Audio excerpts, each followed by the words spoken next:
3. How the Scramble for Africa redrew a continent. Welcome to today's episode. We're diving into one of the most dramatic and devastating chapters in world history, the Scramble for Africa.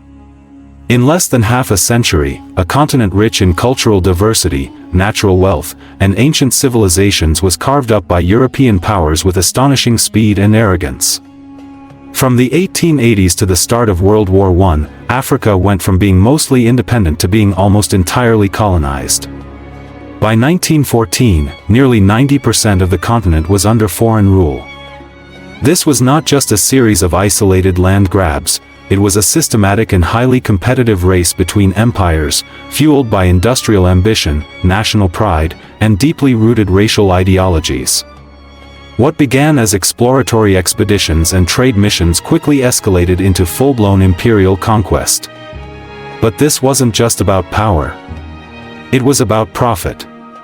It was about prestige. And it was, in the eyes of many Europeans at the time, about a so-called mission to civilize, a mission drenched in hypocrisy and violence. One of the most defining moments in this history was the Berlin Conference of 1884-85. Convened under the leadership of German Chancellor Otto von Bismarck, this gathering of European nations essentially legalized the colonization of Africa. It was diplomacy cloaked in civility, but its results were brutal. Africa's political geography was redrawn with rulers, pens, and maps, not with the voices or needs of Africans in mind. So, what drove this European frenzy for African land and labor? What decisions were made in Berlin that still shape modern Africa's borders? And most importantly, what lasting scars has this left on the continent? Join us as we unravel how imperial ambition, backroom diplomacy, and systematic exploitation redrew a continent, and how Africa continues to live with that legacy today. Colonial ambitions. For centuries, Europe had limited involvement in Africa, mainly confined to coastal trade in gold, ivory, and enslaved people. But by the late 1800s, everything changed. European powers, driven by economic, political, and ideological motivations, began eyeing Africa's vast interior. The Industrial Revolution had transformed Europe. Factories needed raw materials like rubber, copper, and palm oil, resources Africa had in abundance. At the same time, manufacturers sought new markets to sell their goods.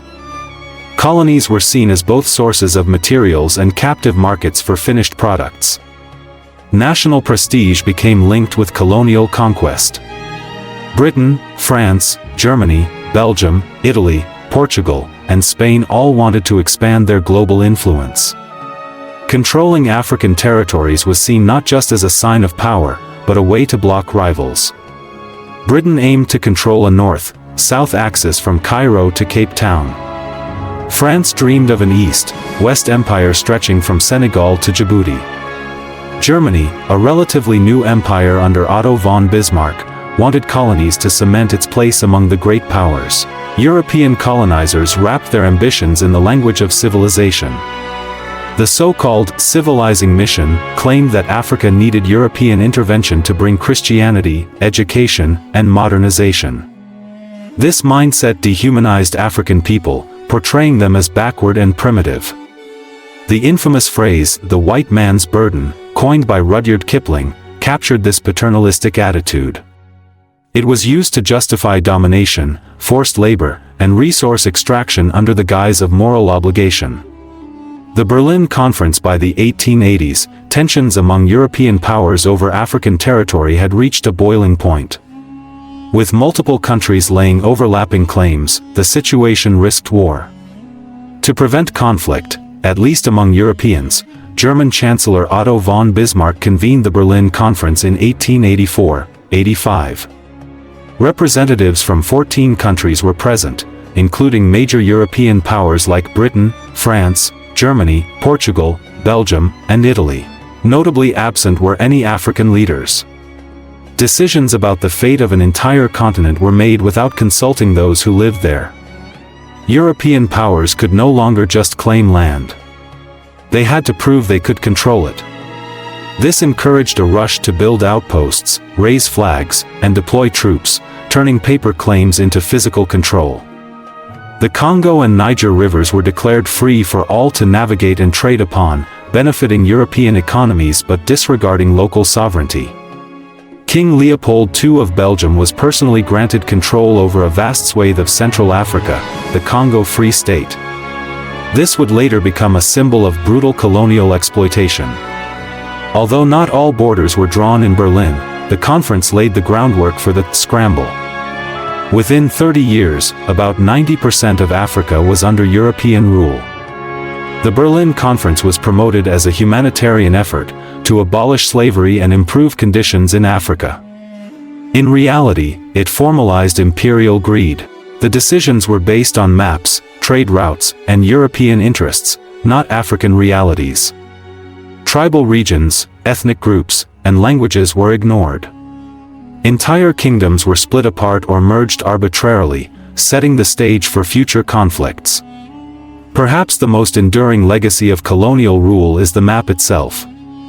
European powers drew boundaries with little or no knowledge of Africa's ethnic, linguistic, or cultural divisions. These artificial borders often grouped rival ethnicities into the same country or split cohesive communities across multiple states. The result? Post-independence Africa has experienced numerous civil wars, coups, and genocides, often fueled by colonial-era divisions. Examples include Rwanda. German and later Belgian colonizers exacerbated divisions between Hutu and Tutsi groups, leading to deep-rooted tensions and the 1994 genocide. Nigeria, the British combined diverse ethnic groups into one colony, leading to the Biafran War and ongoing religious and ethnic conflicts. Sudan, colonial borders disregarded cultural and religious differences, contributing to decades of conflict and the eventual secession of South Sudan in 2011. Colonialism turned African economies into tools for European profit. Resources were extracted: rubber, diamonds, gold, cocoa, oil, and exported with minimal investment in local development. Infrastructure like railways and ports was built not to benefit Africans, but to facilitate extraction. Cash crop agriculture replaced subsistence farming, leaving countries vulnerable to global price shocks.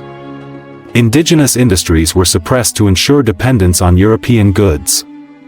Even after independence, many African nations remained locked into this pattern, a system often called neocolonialism. International corporations and institutions still play a major role in African economies, often continuing exploitative practices. Colonial rule disrupted African traditions, education systems, and religious practices. European languages, English, French, Portuguese, were imposed and remain official languages in many African countries.